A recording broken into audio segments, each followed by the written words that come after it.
بسم اللہ الرحمن الرحیم نحمدہ ونصلی ونسلم علی رسولہ الکریم اما بعد التانیث اللفظی الحاصل بالتاء لا بالالف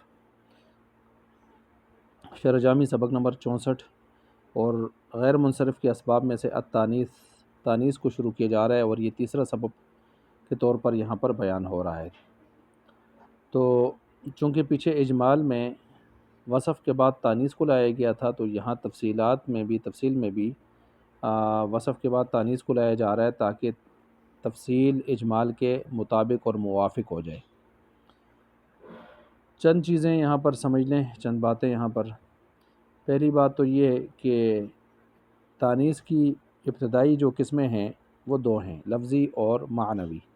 لفظی وہ ہوتی ہے جس میں علامت تانیث کی ظاہر ہو، ٹھیک ہے، جس طرح تائے لفظی عائشۃ، اسامہ، عائشۃ اور اسامۃ، اس طرح کے جو تا اس کے اندر کیا ہے بالکل ظاہر ہے، گول تائے مدورہ۔ اچھا، دوسرا یہ کہ اس کے اندر تانیث جو ہے وہ الف مقصورہ والی ہو، الف مقصورہ حبلہ، الف ممدودہ والی ہو حمرا۔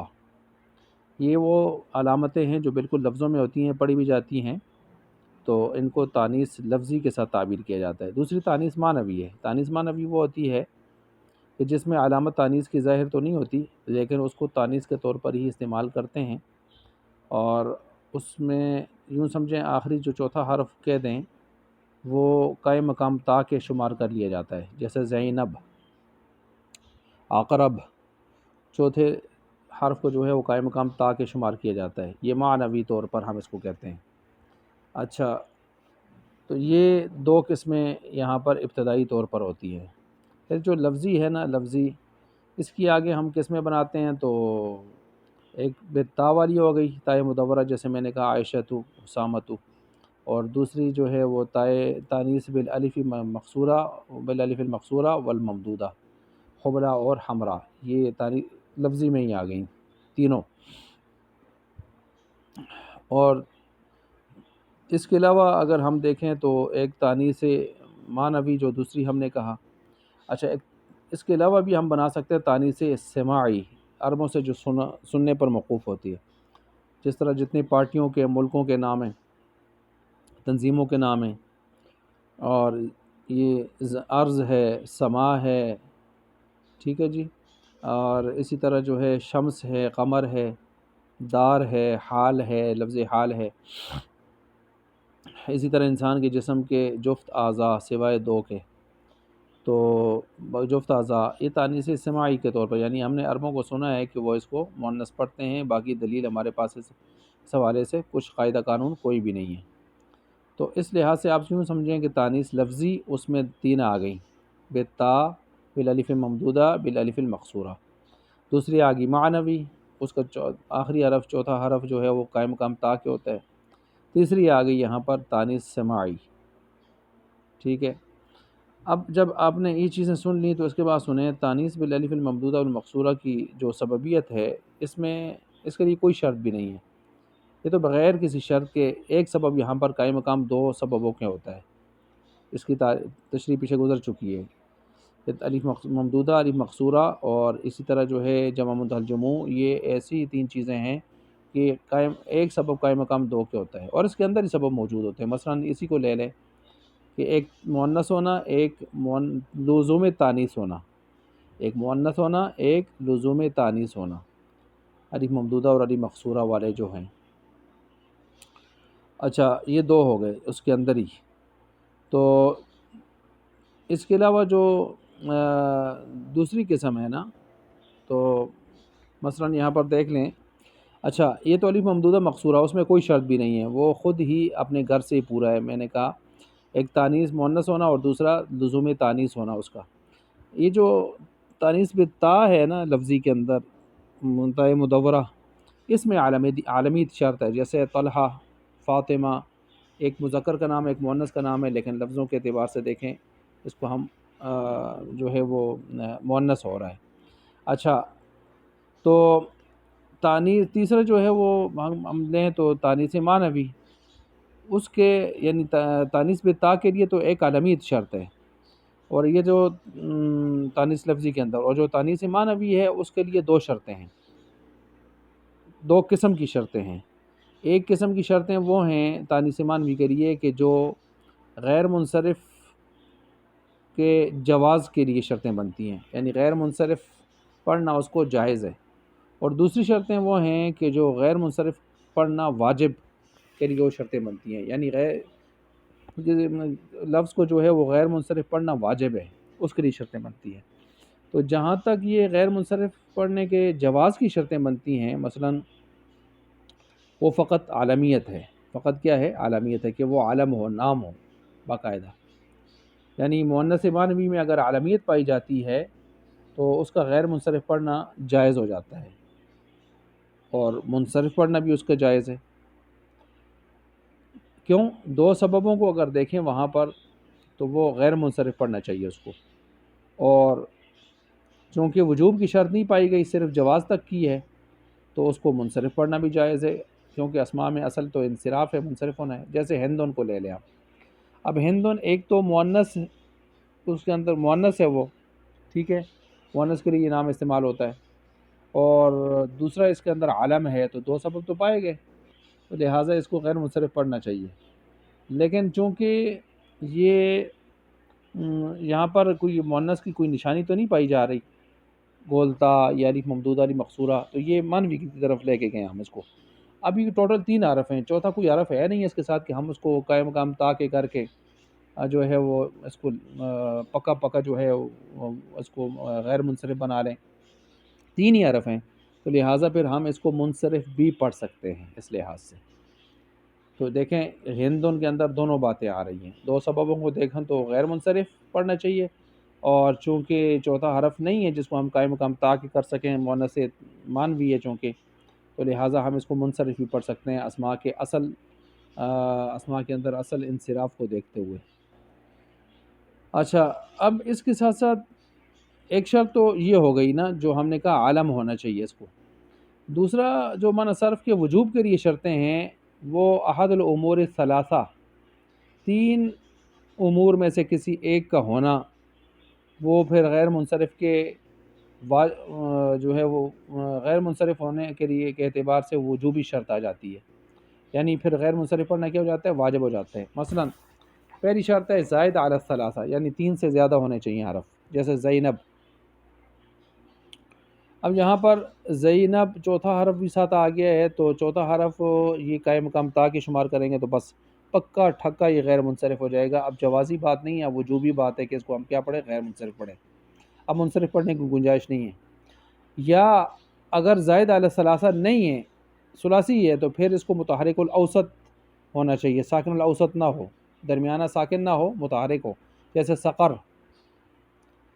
اور اگر متحرک الاوسط نہ ہو بلکہ ساکن الاوسط ہو تو پھر شرط یہ ہے کہ یہ عجمہ تو ہو نا کم از کم، ما حجور، یہ 2 شعروں کے نام ہیں، ٹھیک ہے، تو یہ پھر عجمہ ہو، تو یہ 3 شرطیں اگر ان میں سے کوئی پائی جا رہی ہے تو پھر ہم اس کو غیر منصرف لازمی طور پر پڑھیں گے، منصرف نہیں پڑھیں گے، ٹھیک ہے، غیر منصرف ہی پڑھیں گے واجبی طور پر، وجوبی طور پر۔ اچھا، آگے تانیث بالتا کے لیے جو عالمیت شرط ہے اس کی کیا وجہ ہے؟ تو اس کو سمجھنے کے لیے ایک مقدمہ ہم آپ کے سامنے رکھتے ہیں کہ تاکہ آپ اس سے یہ سمجھیں کہ تانیث بالتا عالمیت کے لیے کیوں ضروری ہے، تانیث بالتا کے لیے عالمیت کیوں ضروری ہے۔ پہلی بات تو یہ ذہن میں رکھیں کہ تمام اسماء جتنی بھی ہیں ان میں اصل تو انصراف ہے، ہم بار بار کہتے آ رہے ہیں، کسی بھی اسم کو غیر منصرف اگر آپ بنائیں گے تو آپ اصل سے نکال رہے ہیں گویا، تو کسی بھی چیز کو اگر اپنے اصل سے نکالتے ہیں تو آپ کو قوی سبب چاہیے، کمزور سبب سے آپ نہیں نکال سکیں گے۔ دوسرا یہ کہ تانیث اور تذکیر میں اصل تذکیر ہے، اور تذکیر سے آپ اگر بعد میں تانیث بنانا چاہتے ہیں تو آپ تانیث کی کوئی علامت لگا کے، نشانی لگا کے، اس کو عارض کے طور پر نشانی لگا کے آپ اس کو کیا بناتے ہیں؟ مؤنث، جیسے ضاربن سے ضاربتن، ویسے بھی کائنات میں پہلے آدم علیہ السلام آئے ہیں اور مائی حوا انہی سے پھر بنے ہیں، ان کی پسلی سے بنی ہیں۔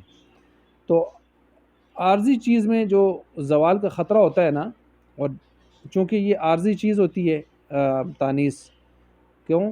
یہ مذکر کے ساتھ جیسے ضاربن کے ساتھ تا لگا کے ضاربتن آپ نے بنایا ہے نا، تو یہ ایک عارضی طور پر آپ ایک چیز لگا رہے ہوتے ہیں، تو عارضی جو چیزیں ہوتی ہے اس میں زوال کا خطرہ ہوتا ہے، اور جس چیز میں زوال کا خطرہ ہو وہ کمزور ہوتی ہے، ٹھیک ہے؟ تو کمزور ہوتی ہے. اب کمزور چیز جو ہے ظاہر بات ہے وہ غیر منصرف کا سبب تو نہیں بن سکتی، کیونکہ کسی اسم کو اس کے اصل سے یعنی انصراف سے اپنا نکالنا ہے، تو وہ کمزور چیز تو نہیں نکال سکے گی. اچھا، اب اس کے ساتھ تیسری بات اس کو ساتھ یہ ملا لیں کہ آپ اس کو پکا کیسے کریں گے، پختہ کیسے کریں گے، قوی کیسے کریں گے. تو اعلام کے حوالے سے، عالم کی جمع اعلام نام، یہ تغیر و تبدل سے محفوظ ہوتے ہیں. یعنی اہل عرب اگر نام جو ہوتے ہیں اعلام، ان میں عام طور پر تصرف نہیں کرتے، جیسے اعلام ہوں ایسے ہی ان کو آگے چلاتے ہیں. تو عالمیت بمنزل وضع ثانی کی ہوتی ہے، یعنی پہلی وضع میں تو لفظ کی اپنے معنی کے مقابلے میں اس کی وضع ہوئی ہے نا لفظ کی، اور پھر عالمیت بمنزل وضع ثانی کی ہو گئی، ثانی درجے میں ہم اس کو عالم کے طور پر لے آئے، یعنی ایک لفظ ہے پہلے اس کو اپنے معنی کے لیے وضع کیا آپ نے، ٹھیک ہے؟ مثلا احسن کا لفظ پہلے انتہائی خوبصورت یا سب سے زیادہ خوبصورت معنی کے لیے وضع ہوا، اس کے بعد آپ نے اس کو بمنزل وضع ثانی کے آپ نے اس کو عالم کسی کا نام احسن رکھ دیا. اور وضع کا قانون یہ ہے کہ جو حروف کسی کلمہ میں وضع کے وقت موجود ہوں تو وہ اس کو لازم ہوتے ہیں، اس میں حتی الامکان تغیر و تبدل نہیں کیا جائے گا، ٹھیک ہے؟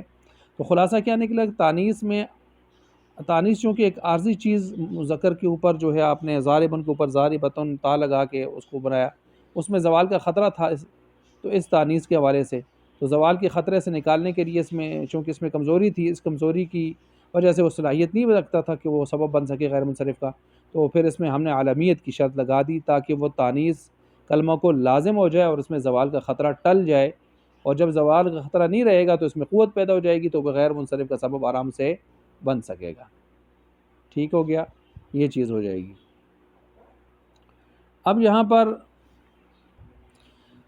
ایک سوال یہ ہے کہ چلیں یہ تو ہم نے مان لیا کہ بھئی تانیث بالتا میں آپ نے عالمیت کی شرط کیوں لگائی ہے، ٹھیک ہے؟ اب یہ بتائیں کہ تانیث منوی میں آپ نے شرائط کیوں لگائی ہیں احد الامور ثلاثہ کی.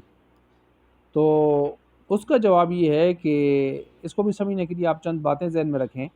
ایک یہ کہ غیر منصرف فعل کے مشابہ ہوتا ہے. غیر منصرف کیا ہوتا ہے؟ فعل کے مشابہ ہوتا ہے دو باتوں میں. ایک تو وہ وجود فرعیتین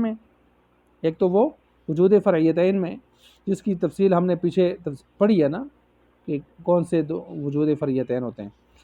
دوسری جو چیز ہوتی ہے کہ اب دیکھیں وجود فرعیتین کا مطلب یہ ہے غیر منصرف میں دو سبب ہوتے ہیں، دو سبب وہ بھی کسی کے فرع ہوتے ہیں، اور فعل کے اندر بھی اگر آپ دیکھیں تو زمانہ ہوتا ہے اور نسبت الی الفاعل معنی مصدری وغیرہ یہ ہوتا ہے. تو دوسری جو چیز ہے فعل کے ساتھ مشابہت والی، ایک تو وجود فرعیتین ہو گئی، دوسری چیز ہے وجود ثقل. اس لیے کہ فعل بھی ثقیل ہوتا ہے اور اس کا تصور جو ہے وہ یعنی کیوں فعل ثقیل ہوتا ہے؟ کون سا فعل؟ فعل اصطلاحی، وہ تین چیزوں پر مبنی ہوتا ہے نا، وہ معنی مصدری، زمانہ، نسبت الی الفاعل. اور غیر منصرف کا ہر سبب بھی وہ بھی موجب ثقل ہوتا ہے. تو دو سبب دو ثقل پیدا کر دیتے ہیں پھر یہاں پر، جس کی وجہ سے پھر یہاں پر غیر منصرف فعل کے مشابہ ہو جاتے ہیں. فعل بھی ثقیل ہو گیا اور یہ بھی کیا ہو گیا؟ ثقیل ہو گیا. تو وجود ثقل میں یہ گویا اس کے ساتھ فعل کے ساتھ کیا ہو گیا؟ مشابہ ہو گیا. تو فعل کے ساتھ گویا غیر منصرف کی دو طرح مشابہت آ گئی ہے، ایک وجود فرعیتین میں جو پہلے بھی ہم پڑھ کے آئے، اور ایک نئی چیز آج پڑھی وجود ثقل میں. ثقل کو کیسے وہ ہم نے بیان کر دیا. اب جس کی وجہ سے غیر منصرف فعل کے مشابہ جب ہو جاتا ہے تو وجود ثقل میں، تو پھر یعنی غیر منصرف وجود فرعیتین میں بھی فعل کے مشابہ ہو گیا اور وجود ثقل میں بھی فعل کے مشابہ ہو گیا. ظاہر بات ہے فعل پر کسرہ و تنوین نہیں آتے تو پھر اس پر بھی کسرہ و تنوین نہیں آتے اس کے اوپر بھی. اچھا، ایک بات تو یہ ہو گئی. دوسری بات یہ ہوگی کہ امور ثلاثہ مذکورہ فی تانیث المعنوی میں سے ہر امر جو ہے وہ چونکہ وہ موجب ثقل ہے اور اس کا مقابل اور ضد وہ باعث خفت ہے. کیا مطلب؟ زائد علی الثلاثہ کی ہم نے قید لگائی ہے، یہ ثقیل ہے، یہ ثقیل ہوتا ہے نا، اور ثلاثی تین حرفی جو ہے اس کے مقابلے میں خفیف ہوتا ہے. اسی طرح ہم نے قید لگائی ہے متحرک الاوسط ہو، اگر تین ہوتے ہیں، تین حرف ہیں تو متحرک الاوسط ہونا یہ ثقیل ہوتا ہے اور ساکن الاوسط ہونا خفیف ہوتا ہے۔ اسی طرح عجمہ میں کی ہم نے قید لگائی ہے، اہل عرب کے ہاں عجمہ ثقیل ہے اور ان کی اپنی عربی زبان والے جو الفاظ ہیں اس کے مقابلے میں خفیف ہیں۔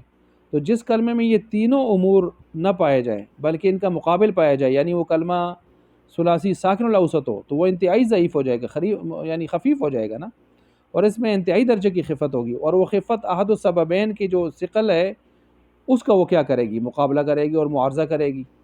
تو کلمہ میں صرف ایک سبب باقی رہ جائے گا، ایک سبب باقی رہ جائے گا، اور وہ ظاہر بات ہے ایک سبب غیر منصرف تو نہیں بنا سکتا اس کو۔ تو اس لیے جب یہ تینوں شرطیں جو ہم نے لگائی ہیں اگر ان میں سے ایک بھی نہ ہوئی تو پھر یہ تینوں خفتیں گولے جمع ہو جائیں گی نا۔ اب یہ خفتیں جو ہوں گی وہ جو دو سبب بن رہے تھے ان دو سببوں میں سے ایک سبب کو یہ ہلکا کر دیں گی، خفیف کر دیں گی، تو وہ سبب بننے سے رہ جائے گا اور دوسرا ایک سبب جو ہے اس کو غیر منصرف بنا نہیں سکے گا۔ تو اس لیے ہم نے احد الامور الثلاثہ کی قید لگا دی کہ اس میں انتہائی درجہ کی خفت کہیں پیدا نہ ہو جائے، یعنی بیلنس برابر ہونا چاہیے، اور پریشر ہائی بھی نہ ہو لو بھی نہ ہو، دونوں باتیں صحیح نہیں ہیں۔ تو اس وجہ سے یہاں پر امر واحد کی وجہ سے ثقل ہم نے جو ہے پیدا کیا، اور جو ثقل جو ہے سببین کے لیے یہ معین بنا، مددگار بنا پھر یہاں پر۔ اور جب آپ ان چیزوں کو سمجھ گئے ہیں تو آپ کو یہ بات سمجھ آ جائے گی کہ تین شرطوں میں سے کسی ایک کا ہونا یہ اس لیے ہے تاکہ وہ جو سبب ہیں، دو سبب جو ہم نے بنائے ہیں ان سببوں کے اندر حد درجے کی خفت پیدا نہ ہو جائے، وہ ایک بیلنس تک رہیں، اعتدال تک رہیں، تاکہ وہ دونوں سبب قوی درجے میں سبب بن سکیں۔ اس لیے ہم نے یہ جو ہے اس کی شرط لگائی ہے۔